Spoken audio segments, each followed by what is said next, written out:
teaching kids that self-belief can ease the pain. Every child deserves to face their fears with measured thinking, not just tears. She's planting seeds of strength. So I gotta find a way to play that a bit longer, Paulette. Yeah, I was singing, Okay, so it's the worst thing. You don't want me to stop then. No, I will extend it to a minute at least because I can. I just know I did yours first to see how it would work, but now that I see, mine's a minute long. So anyway, I'm trying to start my LinkedIn. So I don't know why LinkedIn is just so slow these days. It kills me, Paula. It kills me. It kills me. It's glitchy yesterday, definitely.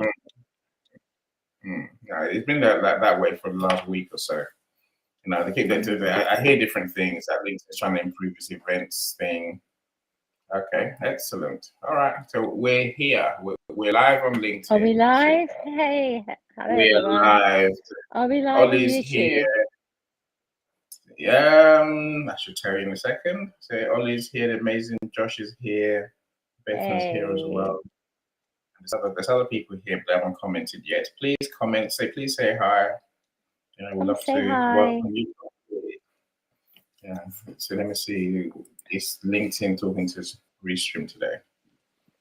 Yeah, we're live on YouTube as well, Paulette. Yay! Look at us. We're flying. Yes.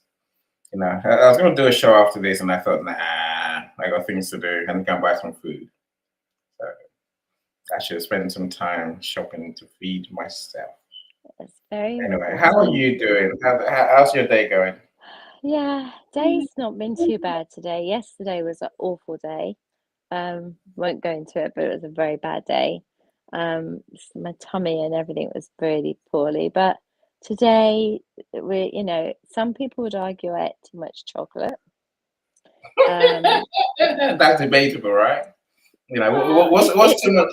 What is chocolate? too much, right? This is the problem. What is too much? And Bethan, thank you, darling. Don't feel it, but it's called makeup. I've got the full glam on today. I've even put Annie's cheeks on for him because he always likes to say, "Oh, her cheeks look all glistening." Look, I've got the cheeks on. You'd think I was going out for the night. So roughly speaking, I am not fixed, but we're trying all sorts of different various things to do. And then I had my hip appointment to see if I'm going to get new hips. And they decided one was the shavy job, which I didn't much fancy. Another one was we could perhaps go in and put nuts and bolts. And I was like, oh, no.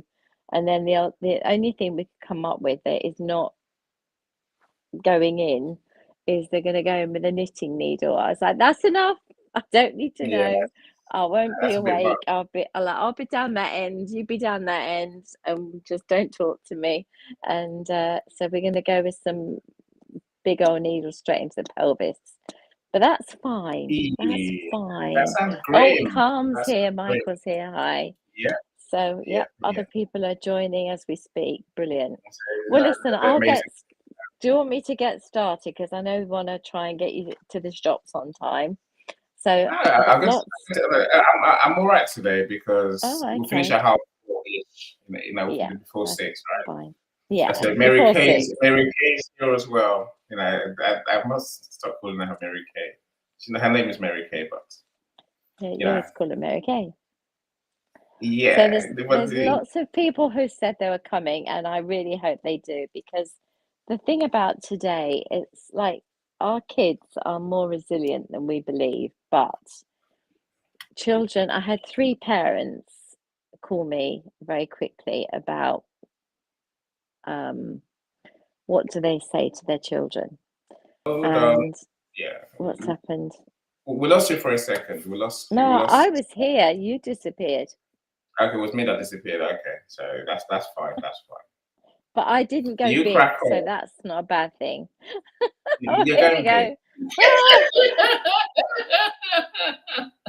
See all the blood vessels that are burst, so I I have to hide know. them. So Yeah, you're not meant to show them. oh, sorry, yeah, sorry, you didn't see that. So yeah, so I had three parents phone asking the question, what do I say? And the answer is I don't know, because I don't know how your child will react, and I don't know what your child knows, and I don't know that you know what your child knows, because with all these situations, we're only as aware of what we're showing them, what we are physically letting them see, but they'll go away and they'll see stuff elsewhere. So I don't know what position they're at as to how much they know, how much they don't know. So we don't want the kids to feel like we are not believing they're not capable of understanding. So we're trying to be truthful. We're trying to be as near to reality as we can be, but we're also saying try not to judge, right? So we don't want children to go away saying, oh, it's these people fighting these people, because then if they may have children in their class who are Jewish, Muslim, whatever, before you know where you are, you're creating division. And we in this country very much need to keep the whole, everybody is equal within our friendship groups, within the people that we love and the people we care about. So let's not be judgmental is the first thing. So don't say, oh, it's these people's fault or it's those people's fault. Keep it very much that there is a war. This is going on there, and we keep it that we don't necessarily name religions and we don't name things like that, because if you're not careful, you can escalate things within playgrounds that you don't want to do, especially not if they're playing nicely normally, So it's really important to treat the topic delicately, without judgment, um, allow them to encounter the idea of war, um, whether you introduced it or not. It's okay.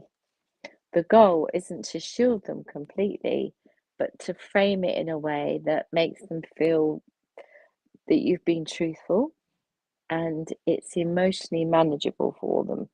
That's the key for me. Everything in my life that I've been doing since I got into psychology in the books is all about emotional intelligence. So it's making the story emotionally manageable for them.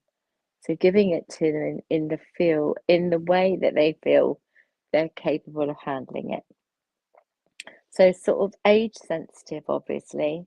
So depending on the age, it's always it can be different. So if you're talking to a 6, 7-year-old or a 12, 13-year-old, it's going to be very different. But if you always start with what does war mean, right? It's a simple, grounded language. War means what? So for primary age children, war, you don't need to get abstract or political or religious. You just keep it very concrete, that war is when two countries or people have a very big disagreement and they fight instead of talking to solve it. Now, that works on a fairly junior level, but you've not stayed too far from the truth. You're still sticking with it, right? What does fighting mean? That's a very important word. That's one of the words that was asked of a friend. And I said, well, tell them it's a bit like when they fight in the playground, when they have arguments in the playground, or, you know, people say things and then it all escalates out of.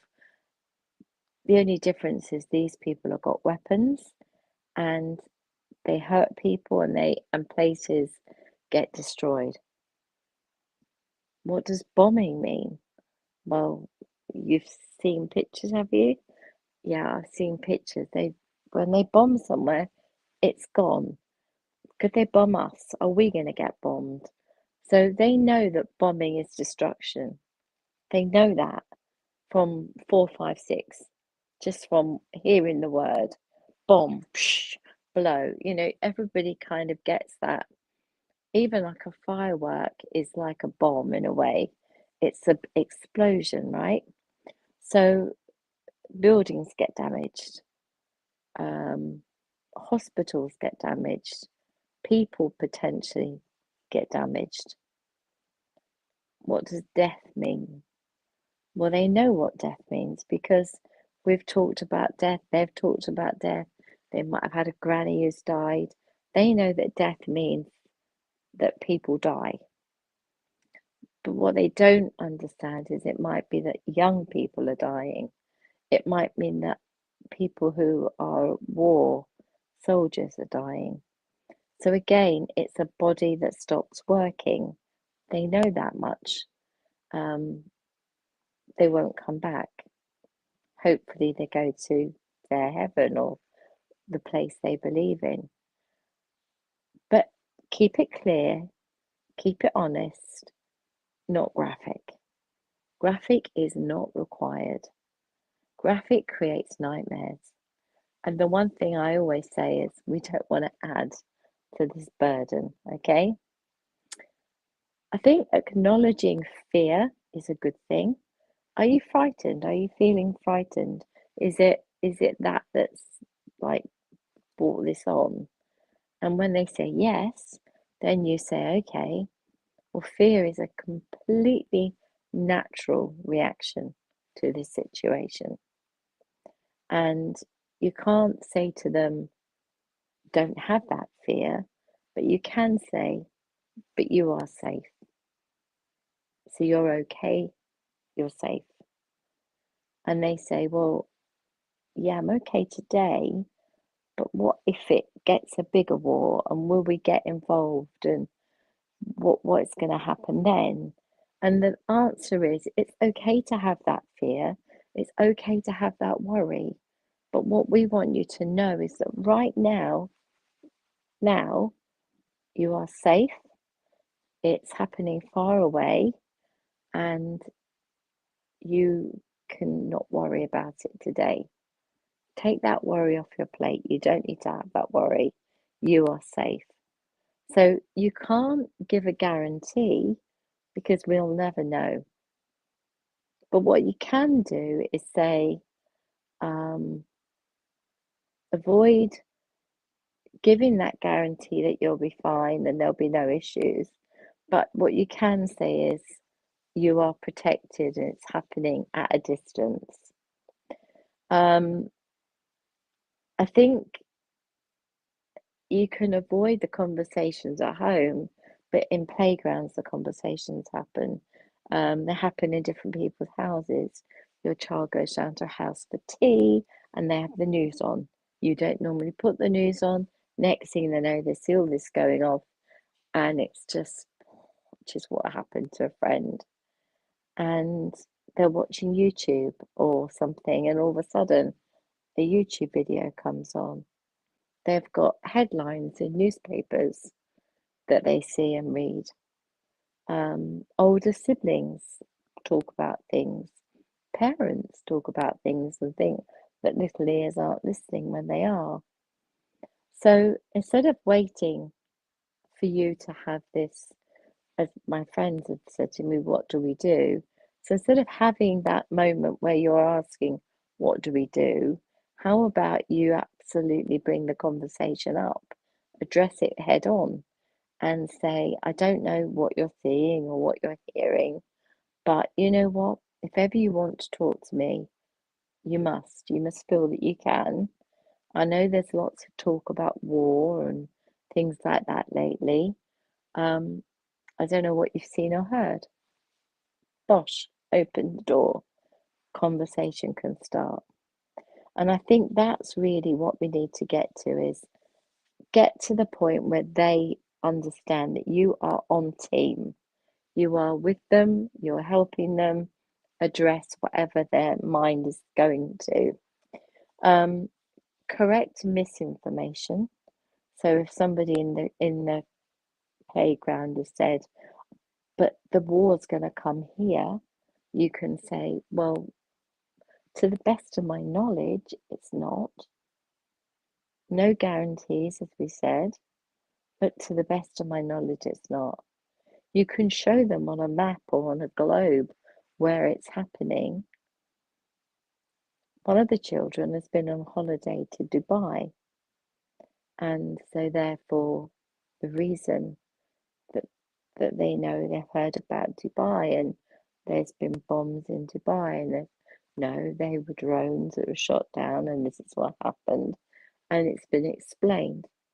But it was the hotel where they were going to stay or have stayed, and so it's fairly close to home for them. So it was explained to them in a way by me through my friend that, yeah, it's close. It's very close to them, but it's not close to us. It was a 6-8 hour flight, whatever it is, yeah. There are lots of misconceptions about the word war, and newspapers love it. You know, I had this conversation with Annie about Ben was talking about the headline World War III, and me going, but that's what they do. They do that to sell papers. They do that to make people, the red tops, World War III, you know, it's imminent, it's happening, you know, it's like, get your bunkers ready, guys. Children would see that and panic. They would jump to every conclusion. You're parked outside a garage, there's all the newspapers lined up. The kid's going to get a comic, the newspapers are there. World War III. You know, that's when things get scary because they've learned about World War II. They've learned about wars in history and not expecting to be sat in the middle of one.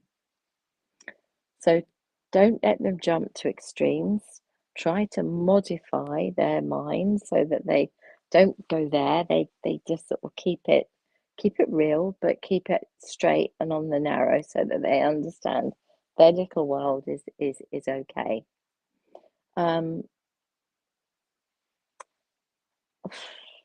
One of the conversations was, is this all about Ukraine?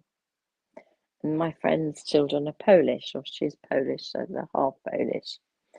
And she's a Polish lady, Catholic, married to a Muslim man, Egyptian, 2 children.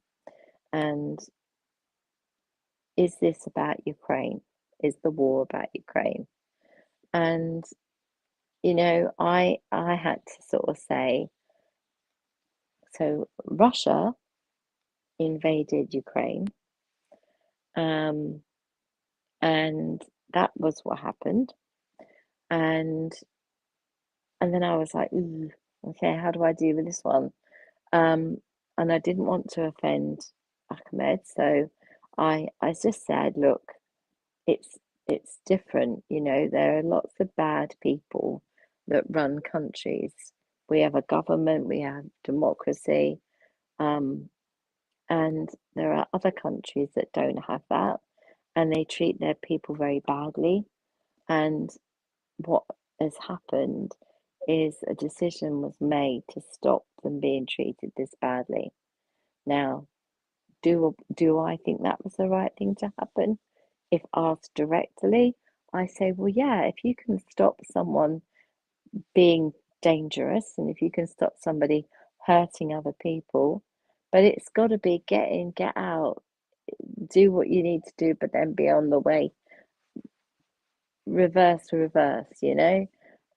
You don't want to be hanging around. And it's very difficult to say that to a child because they don't understand. So what you have to say is reassuring them that we don't think it's going to go on for very long. Now, I'm sure if you'd have said that to me about what happened in Iraq, what happened in, you know, other situations where we'd not expected Ukraine, for example, We didn't expect it to go on for this long, but it has. This is not an in-out war at the moment. It doesn't look like that at all. Whatever some press say or whatever we're led to believe, we've got to wait and see. But we don't want to fill our children with fear. So what we try and say is keep it fact-based, but reassuring. The youngest of children, she's 5 going on 6, she said, will people hate me? I said, why would they hate you? Because I'm half Muslim. And I said, well, I don't think anyone's going to hate you for being that. I said, what I want you to do is I want you to think about it as this, okay? You are a beautiful individual child. You're unique. You've got a Polish mum, you've got a dad that's from Egypt. You are being brought up in the Muslim faith. And is that a peaceful faith? Yes, she says. It's a peaceful faith. And we pray. I said, I know. Mummy prays, but she prays in her church. I said, that's right. I go to her church sometimes. I said, that's right. I said, and do they let you in? Yes, of course they let me in. So I said, you're accepted in both places, aren't you? And she said, yes. I said, then that just shows you that's called peace. You can go to both places and be peaceful. And she was like, oh, yes, I'm peaceful. I said, yes, you are. And then she got a little Easter bag. So we celebrated Easter with her, gave her an Easter bag of chocolate and goodies. And so they left. I don't know if I fixed the problem. I don't think I made it any worse. But the key is, in that situation, she's gone away knowing that she isn't a bad person. And because she's a mix of 2 religions, that doesn't mean it's a reason for her to feel in any way, shape, or form that she is good, bad, or indifferent. She is her, she's unique, and that is all that matters.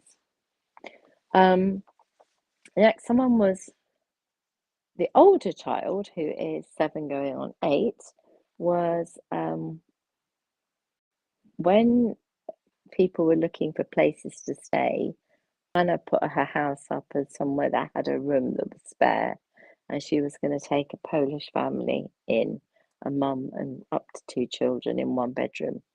So one of the things that the older daughter Maya said was, are we going to have to take families in again? Because people are going to have nowhere to live if all the houses are burnt down or blown down or whatever. And I said, well, at this moment in time, we don't know. And we don't know what the situation is. And I just said, so for now, I don't think you need to start clearing out the spare bedroom. I think you just don't worry about it. Well, I could start boxing things up, couldn't I? I said, well, if you've got stuff you don't need anymore, it'd be nice to be able to donate them, wouldn't it? Well, that's a good idea. Okay, completely mind shift. Yes, you can clear the spare room out, but do it for a different cause. Don't do it because you think there's a family arriving. And I think that's really important, again, to disassociate what happened with Ukraine and suddenly all these people displaced, needing somewhere to go. And that's something that goes on in their minds. They know their mum had volunteered, so she, it's like trying to fix those little dots they're lining up themselves that really don't need to be lined up, and we shouldn't sort of push them to do that. Don't make them join those dots, okay? So I think they're safe, support each other, be kind to each other in the playground.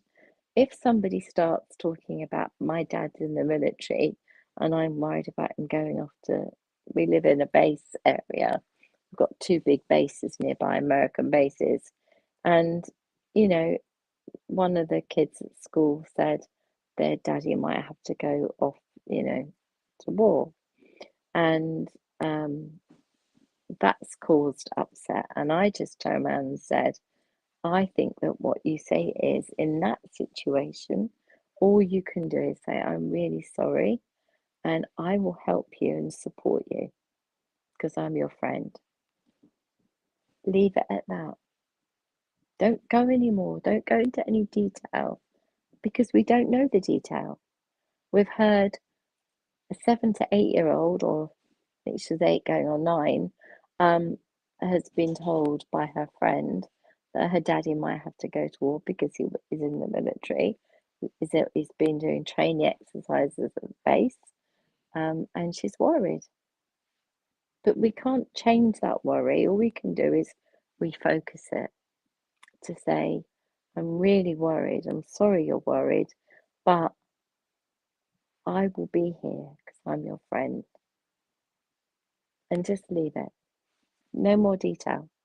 No more discussion. No more, have you seen all the bombs? No, none of that. Just stick with, I'm your friend and I'll be here for you. And I think that was one of the nicest things that I had from her was, oh, I like that. I like that because I can help, can't I? Yes, you can. You can be a really good friend. I think taking the pride and the element of support for her empowered her in a way that not talking about war couldn't, but it does when you empower them to use their own emotional intelligence to say, I'm going to stay here as your friend. I'm going nowhere. Helping children to process emotions.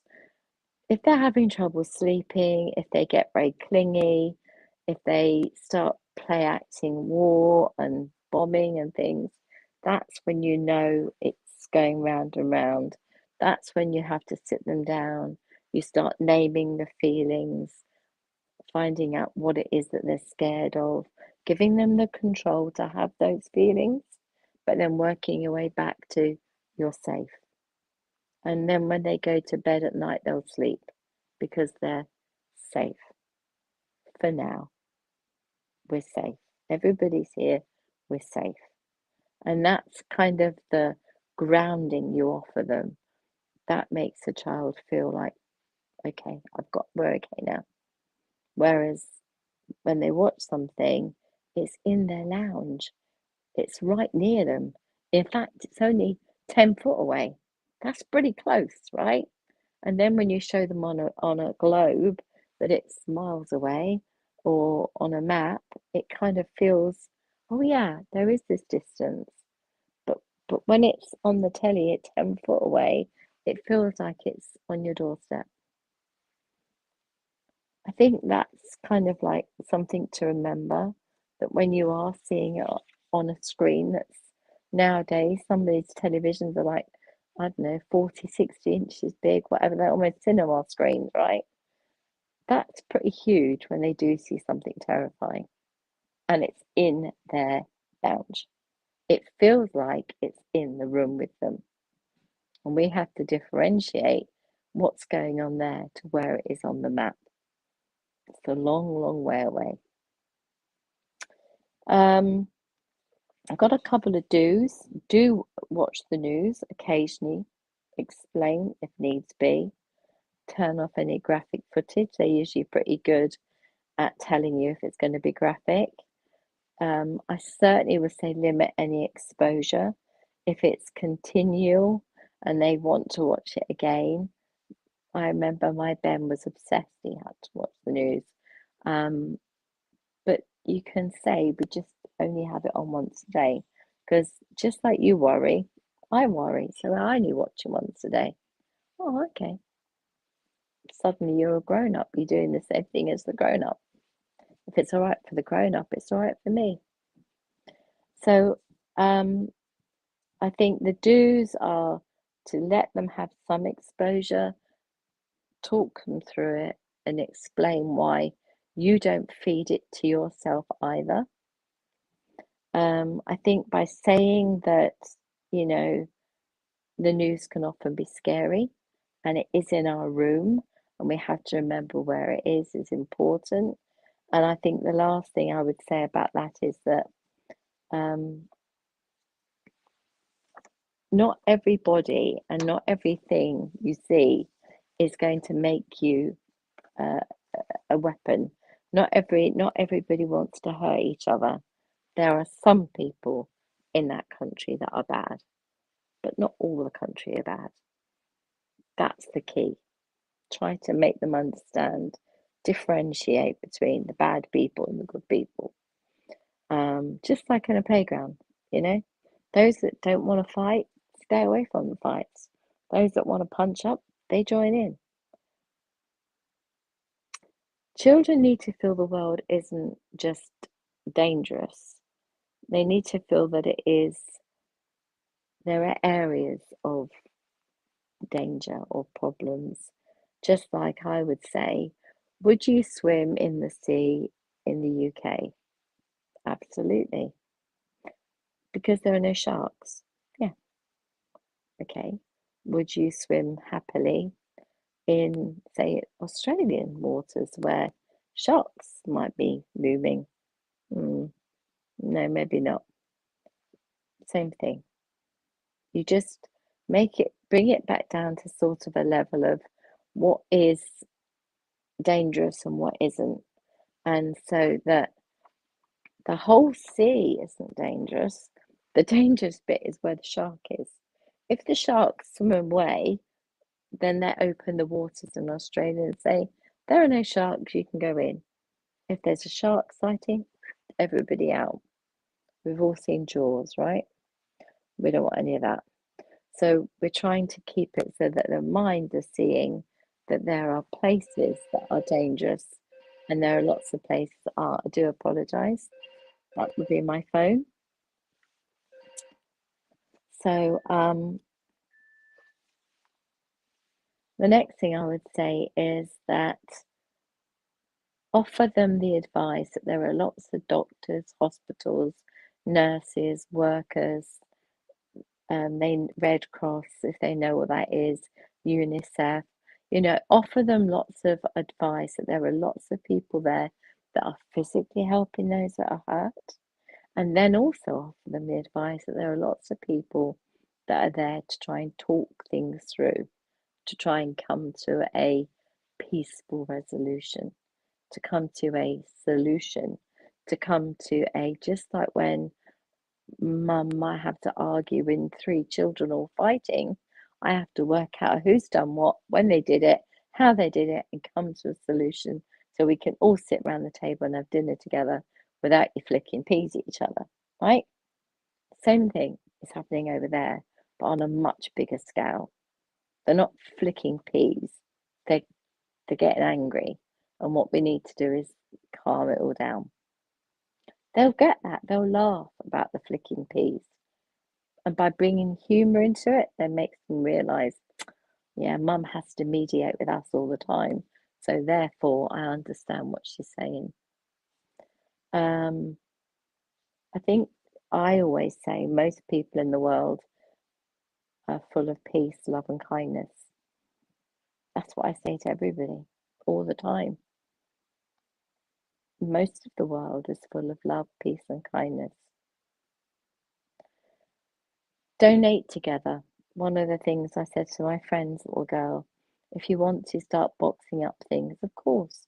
If you've got clothes that don't fit, you can donate them. You can talk about putting some money into a UNICEF or one of the big charities that are working at Red Cross or something.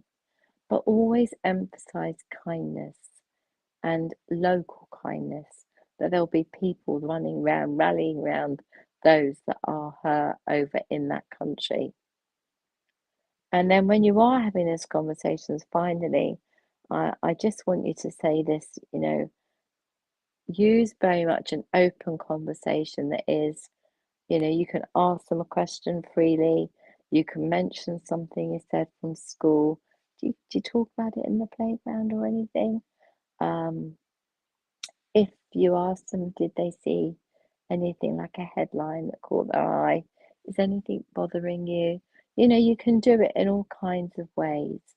I've written something which I think will kind of help, and I've written it down as ARCs, ARCCS, ARCs.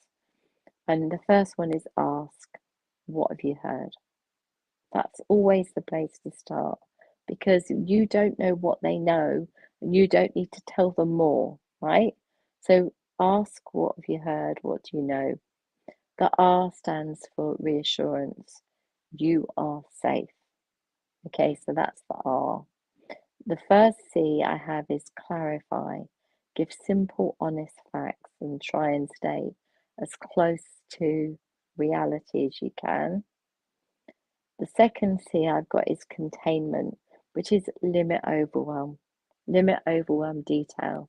So don't let them watch the news over and over again. Don't let them scroll news channels or whatever on their devices. And the S is always support. You can always talk to me. I'm always going to listen. So ARCs, ARCCS. Ask, reassure, clarify, contain, and support. I don't know if anyone will get that, but I love an acronym to help my mind deal with what I'm trying to say to a child and make sure I cover everything off. So ARCs. And my final thought is the goal is to fully understand war, is to help them feel safe, to be able to trust adults, to be able to allow them to process information, what they hear, who do I talk to about it, come and talk to me. And then this is going to sound odd, but I want you to imagine you're on a boat and it's a bit choppy, okay? And it's sometimes hard to stay emotionally safe. Your emotions are going to do this because you do watch the news, because you are a grown up. It's really important that you say to yourself, okay, I've got to stay emotionally steady here because the boat's moving a bit. If I stay steady, the child stays steady, right? If they feel my anxiety, then they'll feel the anxiety. If you start talking more about it at home, ears listen. So wait till they're not around or in bed or whatever. But just understand that your ship is going to feel a bit wobbly, because we all do. When there's a war going on, emotionally, we're all a bit woo, right? And so what we need to do is we need to steady our ship so that we can steady their ship. And if we get that right and we handle pretty much anything, it's when our emotions are all over the place that we aren't capable of helping children. So if you've remembered anything from today, it's ARCs. Ask, reassure, clarify, give simple, honest facts, contain it, limit what they know so there's no overwhelm, and then support them. I'm always here to listen.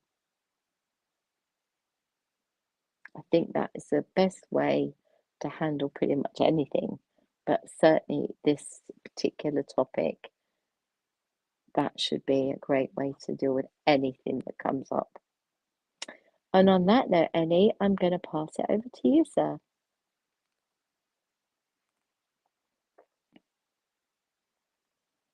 You're silent.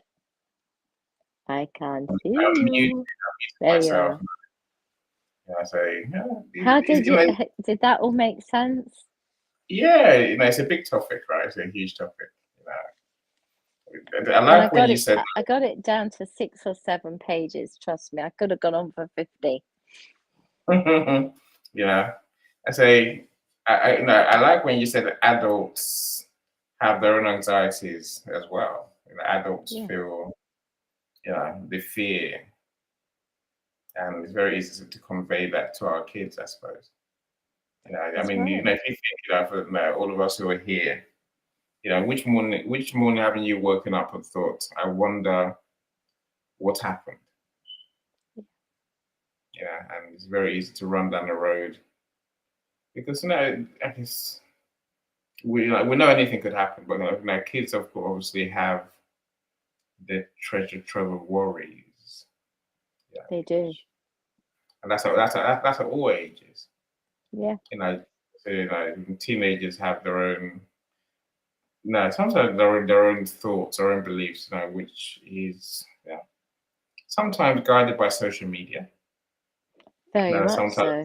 guided by misinformation, and it's fun. I guess it's funny how lots of people talk.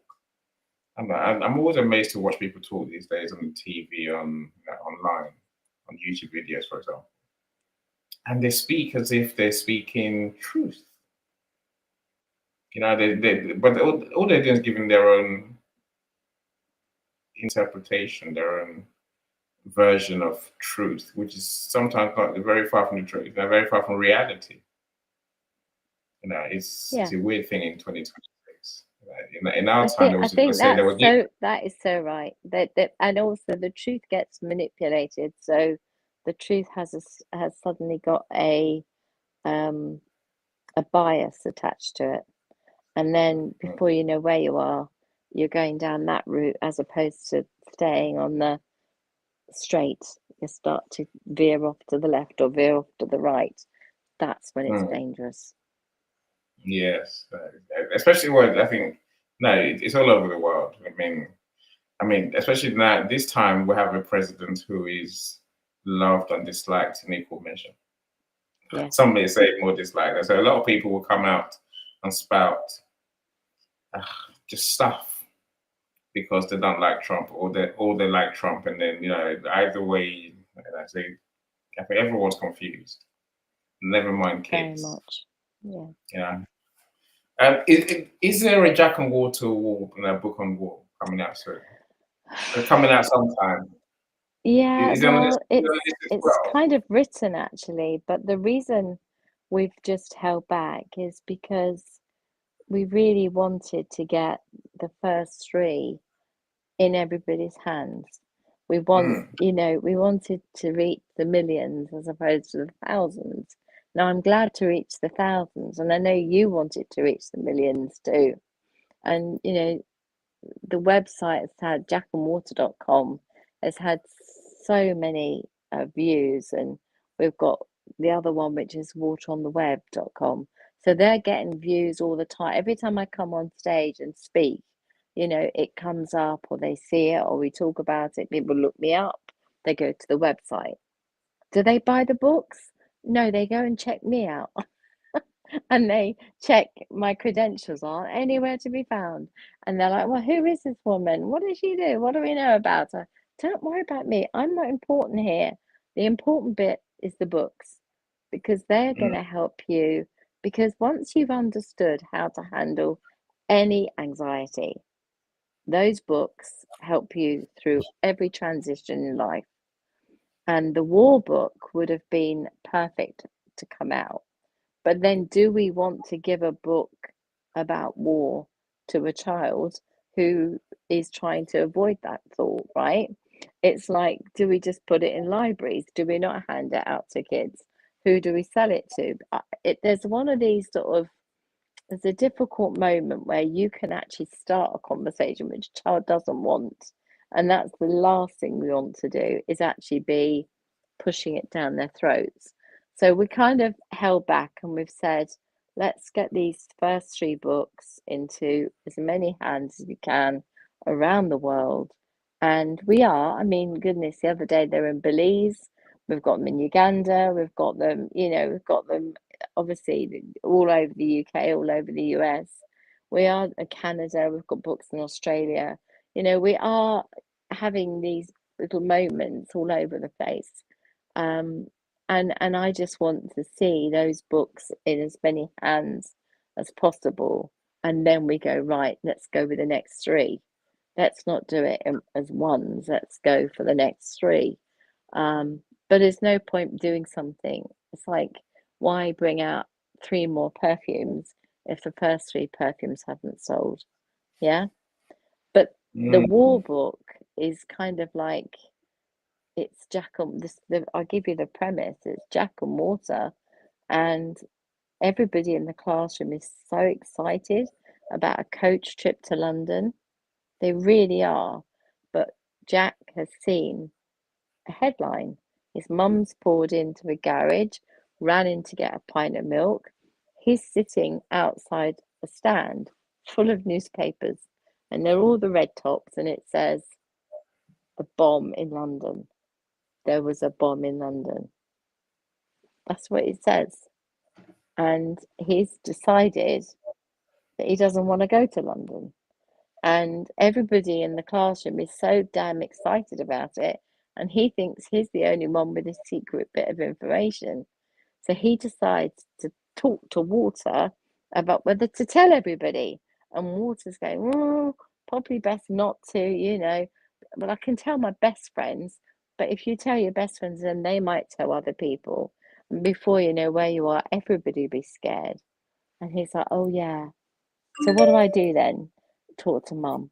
Let's talk to mum about it. And then he goes and he has the chat with his mum. So that's what the war book's about. And it's about what we've just talked about, allowing him to ask the questions, allowing him to, feel safe that it was a one-off.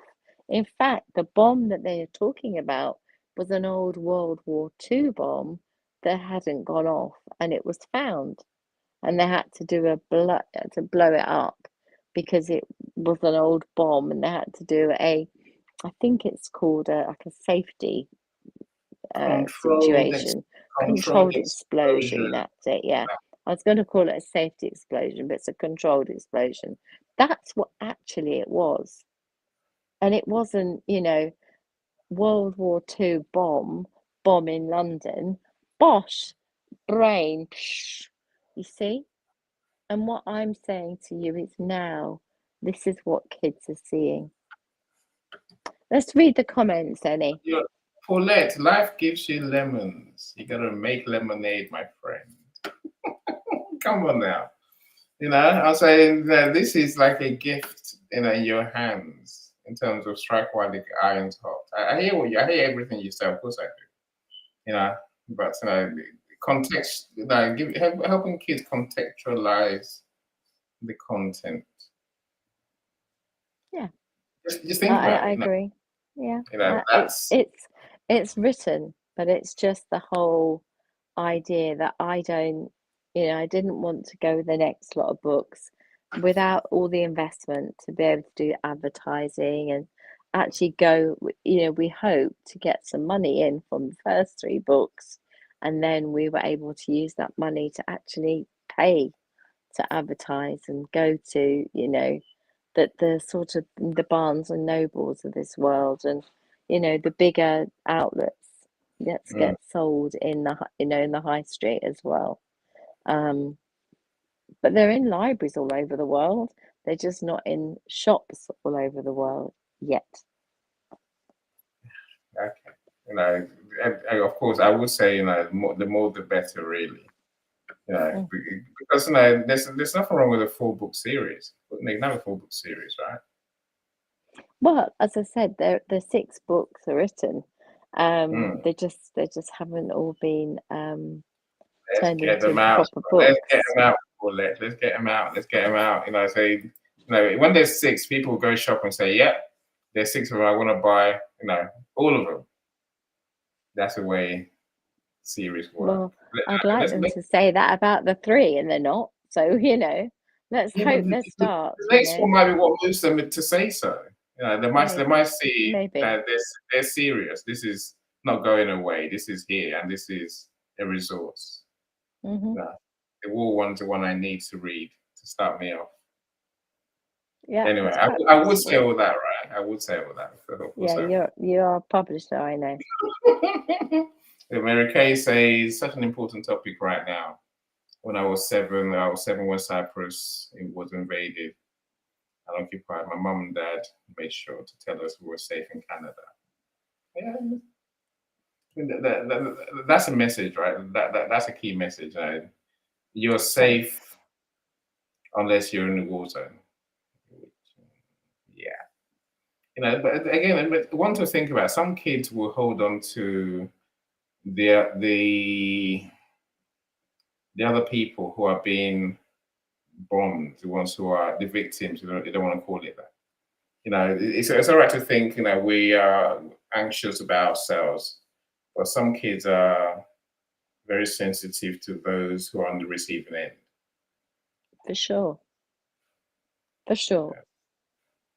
And especially when I said my friends' children are Muslim, and they feel, that it's somehow they're going to be targeted, or it's their fault or something. And I think that that's a very sad situation, because peace is what we try to bring to every situation: love, Yeah. kindness, and peace. Indeed, I sound like a broken record, but it's true. No, Hello, Jay. well, Lovely to see you. I think we've got to keep saying it. We just got to keep saying it. That's what the world really is. How are you doing, Paul? It's been a long time, a very long time. Thank you for coming. Thank you. Yeah. Naki's here as well. Hey. Yeah. We've seen Thank her you, this year. Naki. That's when we've seen her this year, I think. Yeah, but look, it's helpful. Isn't that wonderful? That's all I can ask, is whatever I say is valuable, Yeah. Restoring peace in her heart is key. Absolutely, Paul. Absolutely. And that's all we can ever do. Exactly. Look, if you're on my YouTube, please like and comment on today's video. And if you haven't subscribed, please do. I can see there's people on my YouTube. That's why I'm saying that for them. Go for it. Mike say geopolitical wars are really about what they're purported to be. Try to explain that complexity at an appropriate age might be better directed to what they have control over.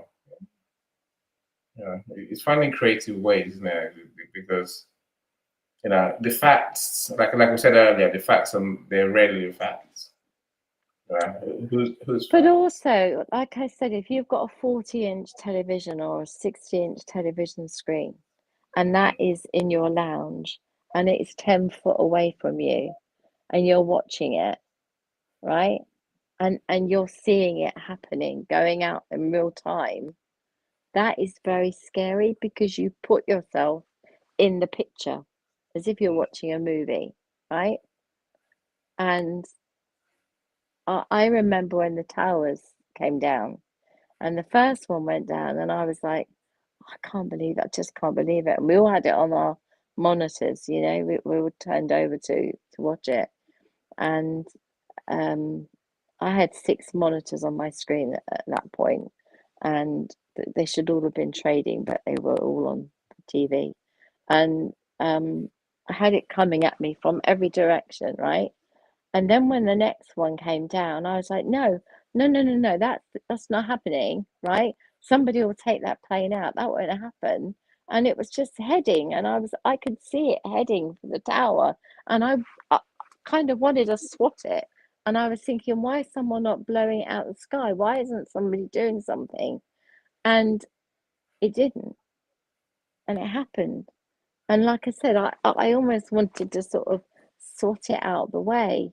And I had it on all these screens, and it's like surround sound, but before surround sound came out, and 6 screens that were supposed to be trading were all TV, and all different companies and all different stations were playing it. And it was the most horrifically scary thing. I had nightmares for bloody days over that. And it happened real time. So if you imagine me as an adult being put into something that I felt like Godzilla. I could just smash this plane out of the way like a table tennis ball, and you couldn't, because it happened, and they weren't quick enough to do something about it. And bosh, there you go. And I'll never forget that moment. And I'll never forget anything to do in 9/11, because it's always, or 11/9, it depends how you say it, but I'll never forget it, because for me, that was a moment that I really thought I could reach through my monitor and stop something happening, and I couldn't. And it's what Mike just said. It's about what you can and what you can't control. And in that moment, I realized it was a screen and I couldn't do anything about it. And it's heartbreaking. Of course, today we live in an age where you can see the explosions in real time. You know, and I think the thing is not to have the news on all day. 100%. Watch it once, just once. Yeah. Once a day. And I mean, if your president's making a speech and you want to watch it, obviously that's different. But generally speaking, I have a rule I think everybody should stick to, which is you watch the news once a day and you watch it as early on in the evening as you can.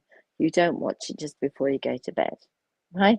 You watch it earlier on so that you're sort of watching it 7, 8 o'clock at night, not before you sleep, because otherwise it sends you into a loop. And the words do apply to the elderly, Mary, absolutely. And I think that that's something we need to remember, that people that are living on their own, whether they're elderly or they're just living on their own, they've got nobody to talk to about this stuff, right? And when I talked about the words, the S on the arcs, the S was for support. You know, that can be down the phone. That can be on the mobile, you know, pick it up and talk to somebody, you know, because people always need somebody to talk to, right?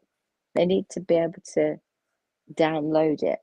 Not saying that you become a sponge for everybody, because I'm guilty of that, and you do have to draw the line. But I think it's more important that you allow that communication to happen. No, Just sure. looking at my phone, you know, so I just saw on my phone, if you can see it close up, there's water. You know, it's the what would water do is the question we're always asking ourselves, right? What would water do? That's because you need to communicate. You need to talk. You need to have that S word, the support. Hi, Jackie. Thank you for coming. Yeah, I mean, that's key, you know, that's really key. And I'd love to come to Jackie shows, but they're in the middle of my night time. I'm asleep by then. So, you know, I have to have a good sleep in the day. Sleep all day. And then go to Jackie's show. And that was a great one yesterday, and for sure. So, you know, if you haven't been to Just Jack's, do connect with Jackie and do go along. So I would love to be on there recently. So it was a great conversations with amazing people. So Mike says, Paulette's dropping gems. Yeah, wisdom gems indeed. We need to put ourselves in their shoes more and better, and then make it age appropriate, give them a solution. It's something they can control. It's that thing they can control. That's the important part, right? Yes. And the fact you can say to them to be a friend to somebody else who's worried is like the kindest thing you can do. Whether that's an adult, whether it's an elderly person, whether that's a friend in the playground. If you've got, like I said, one of the kids' dads is in the military, and they've had that conversation. Now that's bothering this child that isn't in the military, but she's got a daddy, and she's thinking, how would I feel if my daddy went off to war? So that's what's put her into a tears. So, you know, it's about being a friend and saying to her, look, I'm going to always be here and I'm going to always support you, and I'm going to be the best friend you could ever want. And that is all you can do. But that is a job. You've given them a task, a purpose, and they go, right, I'm going to go and be the best friend I can be, right? And that's all they needed. In that moment, they just need to know, what do I need to do to help my friend? And that's it. It's be the best friend you can be. Yeah, that's for sure. Look, I'm always amazed how people do big emojis. And when I do them, they're small little things in the corner. When Michael obviously, I'm jealous indeed. I am jealous. You know, Michael says, you're dropping diamonds, Paulette. You know, that's true. No, it does ask a good question though. So what if a child's a visual learner? That is a really good question. And I'm a great picture drawer, and I'm a great believer that children can draw pictures too to explain. So I think that you can draw the world's map, or you can get a picture of the map, just draw it out or print it off, and then you can show your child where it is, and you can explain how far the distance is, as opposed to being in your living room only 10 foot away. Actually, it's this is this country, and this is where we are, and this is what's going on. So it's again about a bit about plotting on that map is important. The support angle is still there and still required. And I think that asking them what they know and asking them questions still applies to a visual learner. When they ask about what can I do? What can I do? Well, the answer is what you can do is stop worrying, because it's not helping you and it isn't helping the war, right? What we have to do is put it into context. So what you could do is perhaps give your pocket money to a charity that's helping people in that country, or you could help support, for example, the medics or something like that. Sometimes doing something physically, that girl who's going to support a friend, doing something physically, a physical act is a very visual thing. I gave my pocket money to UNICEF to help. Seems massive, right? I made a big box up of medical equipment and stuff and sent it over to Poland when they were sending stuff into the Ukraine. And we had a whole, just from our village, we had a whole van load got dropped off. And we all felt really proud of ourselves that we didn't sit and do nothing. So I think that's what I would say about a visual learner is physical acts are very important. Physical pictures are very important. Get a map or a globe and show them where it is in proximity, and then that helps them to see the distance as opposed to the 10 foot from the telly. Hope that helps. As much as helping others, it's any political broadcast, this bit. Don't forget people wherever you are in the world, people in your locality need support too. So the other day I found out, because I'm always the one to stop in the shop when someone will say, "Please, sir, can I talk to you?" I'm like, "Yeah, go on then." And I end up having to get my bank card out. The other day was the fire service, firefighter service, and the firefighters charity. Of course, they're not state funded, so I was like, here we go.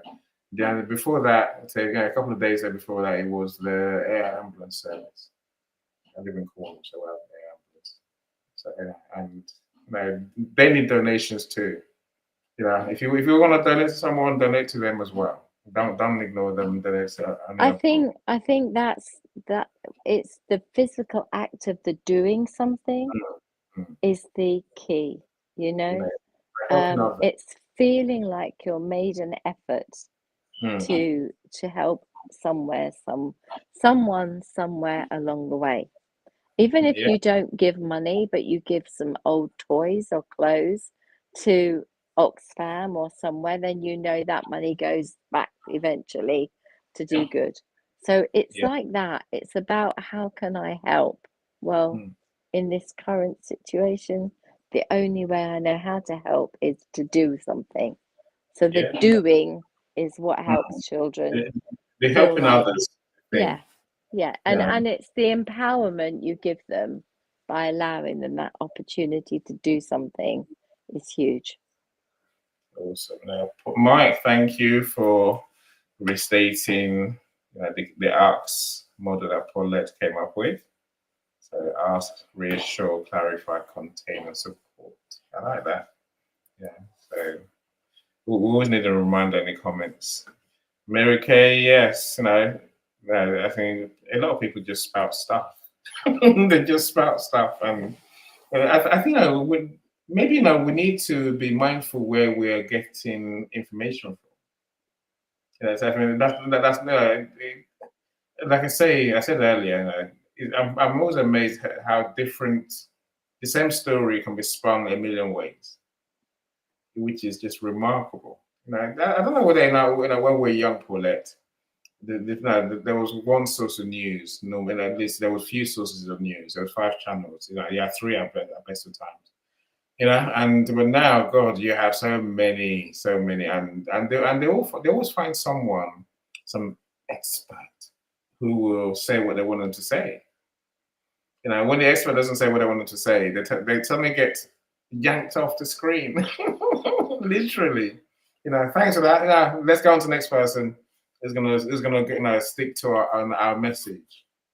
It's a funny word. It's a funny word. We were on a ship, and we had it was Royal Caribbean, and they had 2 channels. I think it was like NBC and CNN or one of the others. I can't remember, but they were polar opposites, right? So you could watch for 10 minutes on one, and watch 10 minutes of the other. And if this one said it was black, this one said it was red, and it was like, how can you have completely polarizing different? There has to be a middle ground somewhere, and they weren't. They were completely opposite. So if you support the red, or you're whatever, and then you support the blue, that's all there is to it. It's blue or it's red. And the answer is there is somewhere in the middle that's sort of a murky bluey pinky color, maybe the white bit, I don't know, but the part of the flag that is white that says, actually this is the middle ground. But it's a very difficult one. Of course, I think there's the added complication that humans tend to like echo chambers. We like to spend time with those who are saying what we're saying. Almost like to hear ourselves and our views only. Pretty much, sad to say, the internet could be so many things, but it just made that, entrenchment of views just worse. Because I say, as Mike is saying, we'll give credit to those who have expertise behind the name, right? By having letters, rather than giving value what they say, which is so true. We'll happily spend all our days with those who are saying exactly what we're saying because it's more comfortable. It's called the comfort zone. Yes, of course. Yes. But it doesn't actually help your mind grow. It just leaves you to stagnate, because if you never ever question yourself or question your actions, you're never going to grow. So you have to have that opportunity to grow. But I mean, I have all the credentials, but I don't advertise them because I am no longer in practice. And so it's so much easier to take them off than otherwise be continually headhunted. As Annie will tell you, it was a nightmare. So that's when I became just an author, because even my business credentials meant I was getting 50 to 100 a day. Would you like to come and work this job, that job? So yeah, I have them. I've done all the work, but I don't practice. So therefore, you just get me. Yeah, we'll get the better side of you as well, Paul. That's the important thing. Officer Roxana, welcome. Of course, the bit without all the letters, because they go on. I don't even pass you. Say, look, the only letters I want now, I've got the others. The only one I want now is a doctorate. Yay! I don't want to do the work either. I want to be given credit for being me.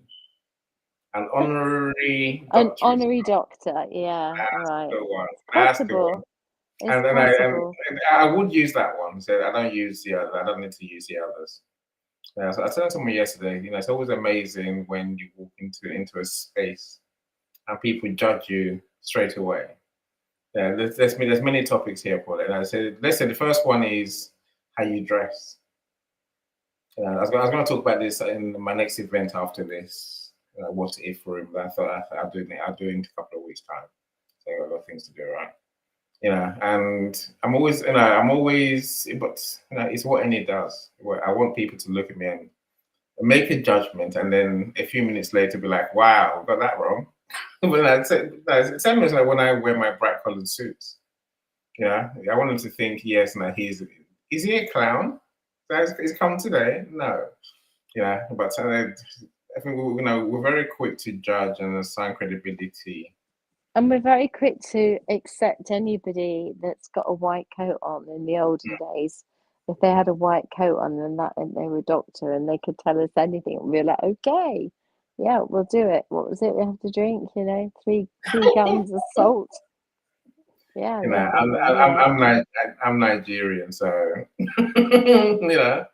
so give us a title, we'll take it quite happily and live on that for a while.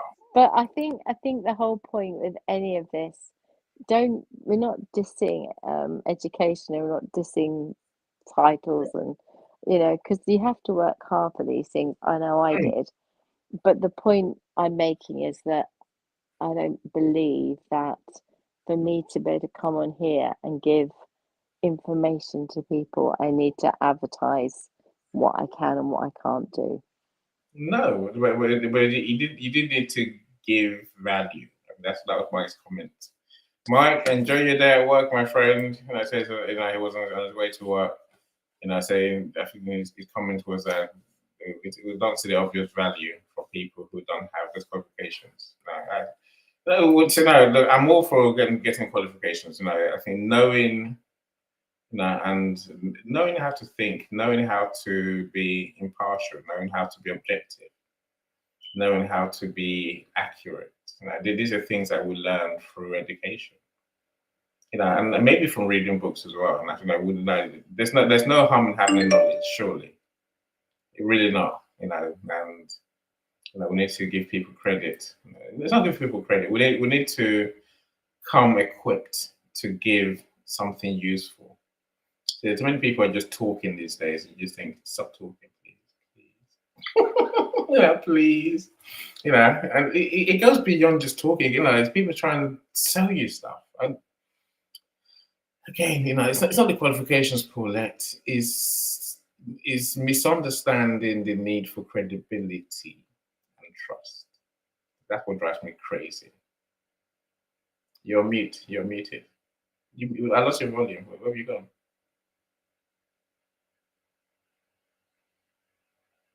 No?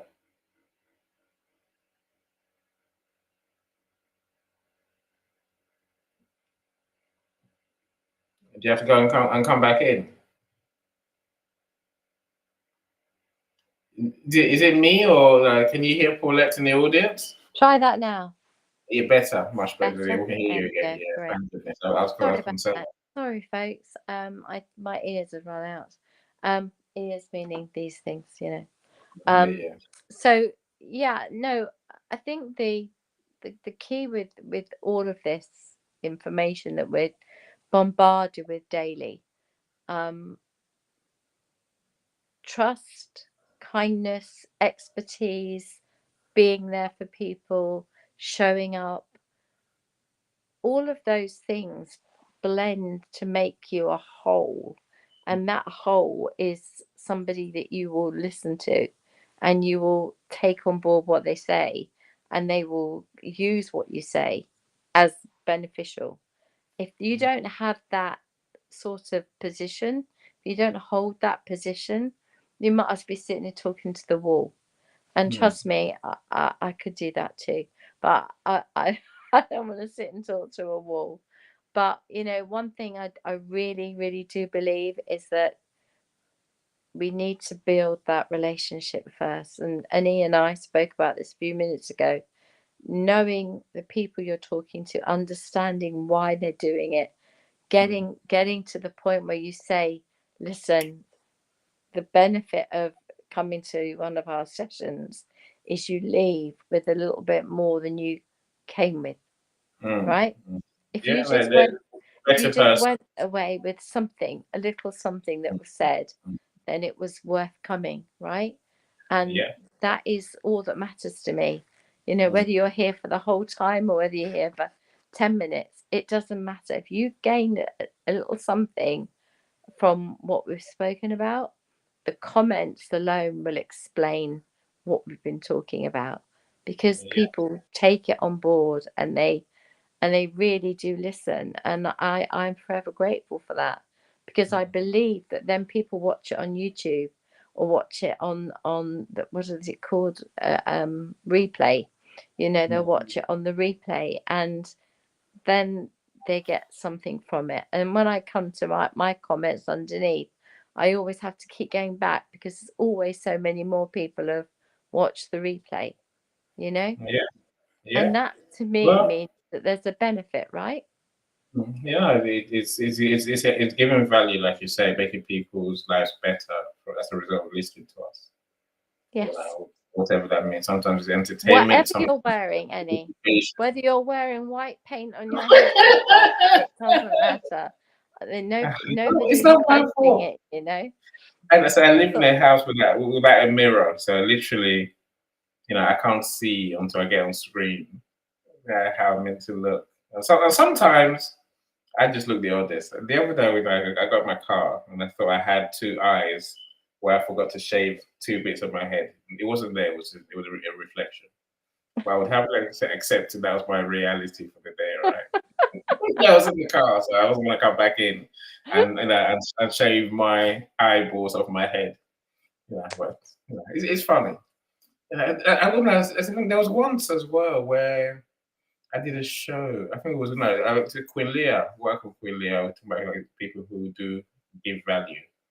And the money woman is what she is, right? the For Wall sure. of Wealth lady, yeah. Yeah, yeah, that's her, right? And so I did one of Eric's shows, and after the show, I'm sitting there thinking, how have I got such blonde hair, white hair? Because it looked a consistent white hair on my head, right? I was most amazed, Paula. I was most amazed. It took me a while to realize that it was paint on my head. So literally, my top of my head was just white paint. My wife looked at it, she's like, "Cool, you gone grey?" Well, she knew what happened, and she was just laughing. I had to wash it off to realize. I've got a really quick funny story. This will make you laugh. My stepdad used to work in a huge factory. It's a top man. He was the factory manager. So he had a big boss, about 3,000 people working for him, and it was a huge biscuit factory, massive factory. And anyway, he'd finished work, and it was it got a couple of notes from my mum to say, "Can you grab some bits on the way home?" And he was like, "I've got to get some petrol, so I've got to go petrol." This is before petrol stations really sold everything like they do now. We had petrol stations, and you go to the corner shop.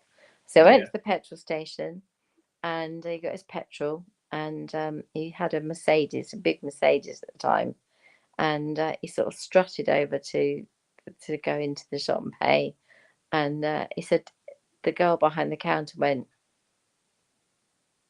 and he thought, I'm looking good. Look at me today, right? And as he goes to walk out, right, he gets somebody else go, and he thinks, blimey, sort of feeling really positive. And he gets to the corner shop, and he goes and gets the milk and the bread and the butter, whatever else was needed. And he goes to pay for it, and the young lass who's serving behind the counter goes to him like this. She's looking at him in the most bizarre way. And he's like, I must be looking like absolutely drop dead gorgeous today, right? Anyway, doesn't say anything, but he struts back to his car, gets in his car, and he hopes she's watching, because she's only young, and he's, gets in the car, drives home, walks in the door, and my mum's like, why have you got a hairnet on? He'd been in the Yeah. factory and he'd had to wear his hat and a hairnet, and he hadn't taken the beard net off, but he hadn't taken the hairnet off. So he'd been walking around with a hairnet on, and so that's why people were looking at him strangely or interestingly. And there was him thinking it was all about, and he was so embarrassed. But he told the story laughing, and like, of course, we found it as kids. We found it hysterical that he thought that he was looking good, you know. I think mortifying is the word, right? You know, so the conversation I was going to have, it's about. I think it's about being, your dress, giving you the confidence to be yourself, whatever that means.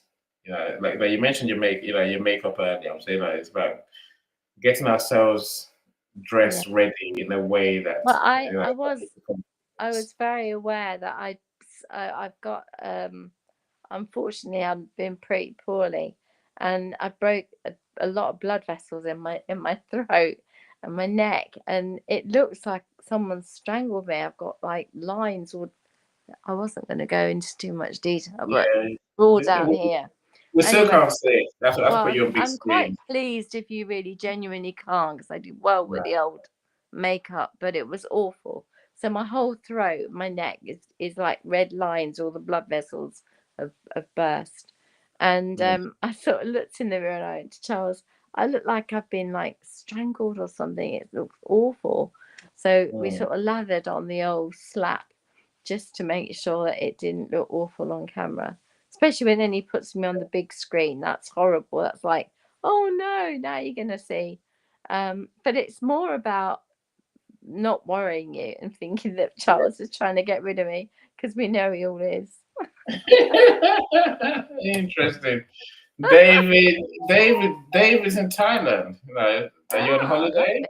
I thought you lived in South America. So Mr. Web now, Web 2.0.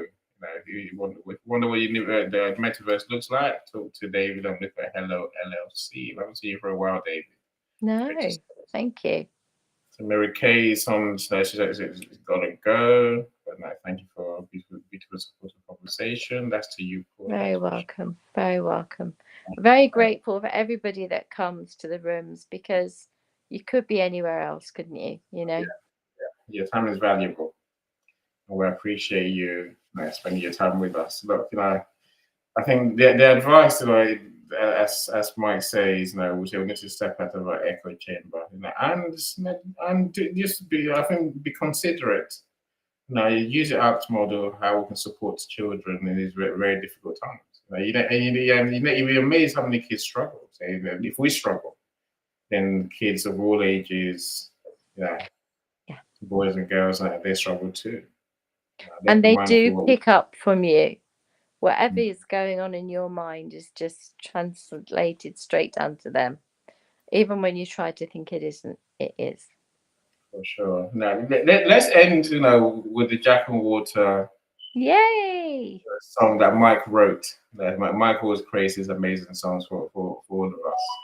I'm meeting him tomorrow to work out how we can support, get more of our event hosts to think about using music, because I need a way to open the event. I need a way to close the event. And so my songs are definitely a good way. It's a powerful way to. Now maybe it's also a memorable way. I think it also associates. I think actually every book. I'm going to go even further than that. I'm going to say that every book should have a song, because if you've got a book, it's another way to flick that switch to remember to buy the book, to read the book, to listen to that book. If you drop a few of the nuggets from the book into the song, bosh, you are off. So I would go even further to say it's not just the rooms, it's anyone who's written a book needs to have their song too. Everyone is a soundtrack to their life, right? Everyone does. I've always been fascinated. I absolutely, the Jack and Water song to me is just wonderful. It really makes me smile. And when Jay did me that video, that was beautiful. And Cyrus did one for me. Every time someone's put some time and effort into doing something for you, it makes you feel special, and it makes you feel like you're valued. And that's all we want in life, right? So if you can make people feel valued, they're wonderful quality. And Mike has that ability to make people feel valued, and he'll see something in someone that you don't see in yourself, right? And he'll say it like, Annie sees you, Annie sees you. I couldn't think of anything better to attribute to you. There's that when everybody thinks that they're not noticed or seen, but Annie sees you. I love that. So do I. One hell of a talent, and if I can help in any way, I will. 100,000,000%. I'm on board. I'll meet with him tomorrow, and then I'm sure, we can meet to flesh out ideas. So I think everyone needs a soundtrack to their life, especially one that people are gonna go away humming. That's beautiful. Definitely. And as I said, if you can attach something to a book, to a room, to a something, then it gives it all that bit more value, Yeah. We're on later, right? Yes, I know. I've got to keep my voice, haven't I? I can feel it cracking. So I get on the hot lemon. So we're on Lisa's Your Menopause Live. What are we talking about? It's men. You're going to love this one. It's men. I love men in menopause. Yes. Yeah. See, I've done my homework, Eddie. Have you? So your metamorphosis, what men need to know. It's a topic today. And I said, no, do join us. It's always a fun conversation. Now, please don't leave me as the only man in the room. That's an important thing, right? No. He's usually under a blanket anyway. No, it's not that. It's less gory these days. Thank goodness. Oh, we can change that. I know. Try not to, Paulette. Try and leave it well alone. So listen, it's always a good room. Lisa's so full of information, and I really am only her sidekick. She is the star of the show, and she is the knowledge, the font of all knowledge when it comes to anything to do with that particular subject. So 100% come along later. Right, are we going to end on the song, sir? Yeah, your story needs a melody, as Mike says. I agree. Look, there's a link. There's a link. Story needs a melody, not every story. Yeah, I agree. Look, you can say bye because we're ending the song, right? We're ending on the video. Yes, please. So you had your last word today? Bye. For now in the show. Bye, everyone. See you in a couple of weeks. Well, next week is mental wellness. Mental wellness comes next week, so do join us for that too.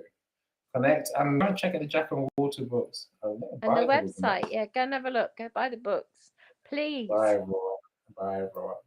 Walter, #1 bestseller worldwide. Stories that inspire, becoming every child's guide. She teaches resilience, skill by skill, slowing worries down until they're still. Approaching issues with a stronger mind, building generations one heart at a time. When the storm clouds gather and you don't know what to do, take a deep breath, clear your mind, let the answer come to you. Walter's gonna be there in your present and your future too. So just stop and ask yourself, what would Walter do?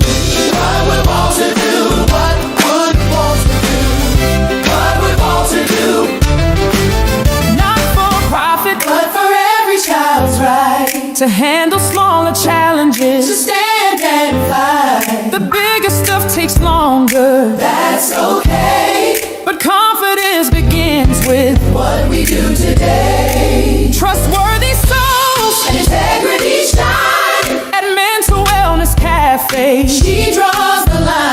between drowning in the darkness and finding light. She lifts them up, teaches them to hold on tight. When the storm clouds gather and you don't know what to do, take a deep breath, clear your mind, let the answer come to you. Walter's gonna be there in your present and your future too. So just stop and ask yourself, what would Walter do? What would Walter do? To clear your mind, give yourself headspace to think before you let the pressure make your spirit sink. Self-belief and talking to someone you trust, these are the tools that lift us from the dust. She champions the dignity of growing strong. Every child capable, they belong all alone. Generations rising with the strength she's built. Paulette's legacy, a world without guilt. From Huntington to hearts across the globe, her compassion is the thread that she has woven and sewed. Adults and children, all